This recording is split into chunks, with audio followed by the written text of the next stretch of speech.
بسم اللہ الرحمن الرحیم۔ آن لائن کلاسز میں خوش آمدید۔ آج کا ہمارا عنوان ہے کہانی۔ آج ہم بچوں کو کہانی تحریر کرنا سکھائیں گے۔ کہانی تحریر کرنے سے پہلے آپ کو 2 یا 3 باتوں کی طرف توجہ دینی ہوگی۔ پہلی بات تو یہ ہے کہ کہانی کو ہمیشہ ماضی کے صیغے میں تحریر کرنا چاہیے، کبھی اس کو حال یا اس کو مستقبل کے صیغے میں تحریر نہیں کرنا چاہیے۔ دوسری بات یہ ہے کہ اس کی زبان جو ہے وہ سادہ ہونی چاہیے، عام لوگوں کو سمجھ آ جانی چاہیے، عام لوگوں کی بات چیت کے مطابق ہونی چاہیے۔ تیسری بات جس کو ہم توجہ طلب سمجھتے ہیں وہ ہوتا ہے کہانی یا قصے کا پلاٹ مربوط ہونا چاہیے، آپس میں جڑی ہونی چاہیے، ان کی تمام کڑیاں آپس میں جڑی ہونی چاہیے۔ جیسے کہ بڑھاپے کی بات کو بچپن میں یا جوانی کے قصے کو بڑھاپے کے کھاتے میں ہم نہیں ڈال سکتے۔ اسی طرح ہر بات جو ہے وہ اپنے اسلوب اور اپنے موقع کے حساب سے ہی قدر پاتی ہے، اس کی عزت ہوتی ہے، اس کی اہمیت ہوتی ہے۔ اور چلیے اب ہم چلتے ہیں اپنی کہانی کی طرف۔ آج کی ہماری کہانی ہے گیدڑ کی مکاری۔ آپ کی گرامر میں قواعد و انشاء میں یہ کہانی موجود ہے، لیکن میں آپ کو پھر بھی پڑھ کے بتا دیتی ہوں تاکہ آپ کو اگر کوئی مشکل الفاظ سمجھ میں نہ آئیں تو وہ آپ سمجھ لیں۔ کسی جنگل میں ایک بڑے ڈیل ڈول کا ہاتھی رہتا تھا۔ اس جنگل میں ایک طرف گیدڑوں کا ایک غول بھی رہا کرتا تھا۔ جب ہاتھی اپنی سونڈ کو ہلاتا، جھومتا جھامتا چلتا تو گیدڑ اسے دور سے ہی دیکھ کر للچاتے اور دل ہی دل میں اس کے گوشت کے مزے لیتے، مگر بس نہ چلتا کہ اتنے بڑے قد آور ہاتھی کے گوشت سے کس طرح لطف اندوز ہوں۔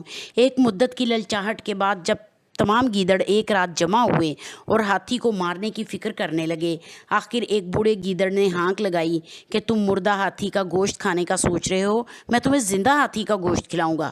سارے گیدڑ خوش ہو گئے اور اسی کو اپنا لیڈر بنا لیا۔ رات کا وقت تھا، ہاتھی جنگل میں ٹہل رہا تھا۔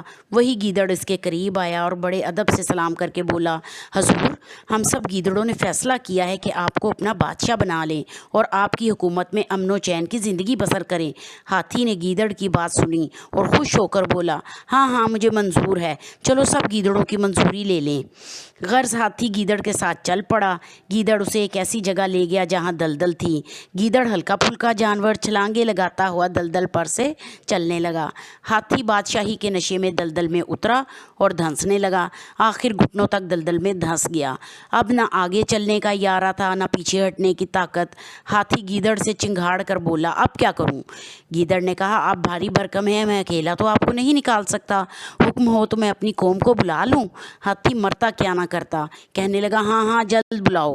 گیدڑ نے آواز لگائی اور سینکڑوں گیدڑ آن جمع ہوئے اور لگے ہاتھی کا گوشت کاٹنے اور مزے لے کر کھانے۔ ہاتھی نے بتیری سونڈ ہلائی، چنگھاڑا، مگر گیدڑوں نے وہیں کھڑے کھڑے ہاتھی کا گوشت چٹ کر لیا۔ چلیے جی، آج ہماری کہانی نمبر 2 جو ہے وہ انصاف ہے۔ یہ آپ کی گرامر میں کہانی نمبر 12 ہے۔ ٹھیک ہو گیا۔ سلطان مراد ترکستان کا بادشاہ اور اسلامی دنیا کا حکمران تھا۔ عیسائیوں کی بڑی بڑی حکومتیں اس کے نام سے لرزہ بر اندام تھیں، لرزہ بر اندام کانپتی تھیں، خوف کھاتے تھے۔ یوں تو ہر مسلمان حکمران کو عمارتیں بنوانے کا شوق رہا ہے، مگر سلطان مراد مسجدوں کی تعمیر میں خاص دلچسپی لیتا تھا۔ ایک دفعہ اس نے اپنے دل میں ایک مسجد کا نقشہ بنایا۔ یہ مسجد اس کے تخیل کا حسین مرقع تھی۔ تخیل کہتے ہیں خیال کو، حسین مرقع خوبصورت۔ اس زمانے میں ایک انجینئر کی بڑی شہرت تھی۔ بادشاہ نے اسے بلایا، اسے اپنا نقشہ دکھایا اور مسجد کی تعمیر پر لگا دیا۔ وقت گزرتا رہا، دن ہفتوں میں، ہفتے مہینوں میں اور مہینے سال بنتے گئے۔ مسجد بنتی رہی اور بنتی گئی، لاکھوں اشرفیاں خرچ ہو گئیں، آخر مسجد مکمل ہو گئی، جو فی الواقعہ ایک شاندار عبادت گاہ تھی۔ انجینئر نے بڑے دعوے کے ساتھ بادشاہ کے حضور حاضری دی اور کہا، حضور مسجد تیار ہے، ملاحظہ فرمائیے۔ بادشاہ اگلی صبح مسجد کو دیکھنے کے لیے گیا۔ مسجد کو ہر طرف سے دیکھا، اوپر سے نیچے، شمال سے جنوب سے، مگر اتفاق دیکھیے کہ اچھی عمارت اپنے تقاضے لیے بادشاہ کی نظر استحسان کی منتظر ہے، استحسان تعریف کی نظر، مگر بادشاہ ہے کہ اسے یہ عمارت مطلق پسند نہیں آئی۔ وہ اپنے آپ کو سنبھالنے کی کوشش کر رہا تھا، آخر جب نہ سنبھل سکا تو حکم دیا کہ انجینئر کا ایک ہاتھ کاٹ دیا جائے۔ حکم کی دیر تھی، جلاد نے حکم پایا تو ہاتھ کاٹ دیا۔ انجینئر کو یہ سزا بلا وجہ ملی تھی، اسے اور تو کچھ نہ سوجا۔ وہ سیدھا قاضی کی عدالت میں جا پہنچا اور دعویٰ دائر کر دیا۔ قاضی نے بادشاہ کے حاضر ہونے کا حکم دیا۔ بادشاہ حاضر ہوا تو عدالت میں انجینئر کو کھڑا پایا، جس کے ہاتھ سے خون کے سرخ سرخ قطرے گر رہے تھے۔ بادشاہ دیکھ کر گھبرا گیا۔ قاضی نے بادشاہ کے بیانات لیے اور حکم دیا کہ بادشاہ کا ہاتھ کاٹ دیا جائے۔ اس کے ہاتھ سے بھی خون گرنا چاہیے تاکہ آئندہ غلط فیصلے نہ کریں۔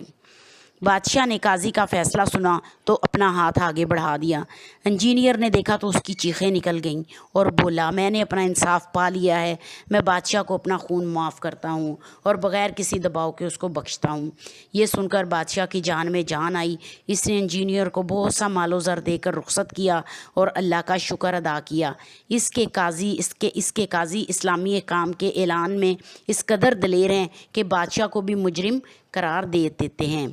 اب بچوں، آپ نے کرنا یہ ہے کہ کہانیاں آپ نے پڑھ لیں۔ اب آپ نے ان دونوں کہانیوں کے آخر میں ان کا نتیجہ، جس کو ہم اردو میں اخلاقی سبق کہتے ہیں، آپ نے وہ خود تحریر کرنا ہے۔ اب آپ کے لیے گھر کا کام یہ ہے کہ آپ نے یہ جو کہانی آپ کو سامنے اسکرین پہ دکھائی دے رہی ہے، نیمبو نچوڑ، یہ آپ کے گرامر میں خاکے کی کہانیوں میں موجود ہیں۔ آپ نے خاکہ وہاں سے اس کو دیکھنا ہے اور آپ نے اس کی مکمل کہانی جو ہے وہ میں اخلاقی سبق کے آپ نے تحریر کرنی ہے۔ یہ آپ کے گھر کا کام ہے۔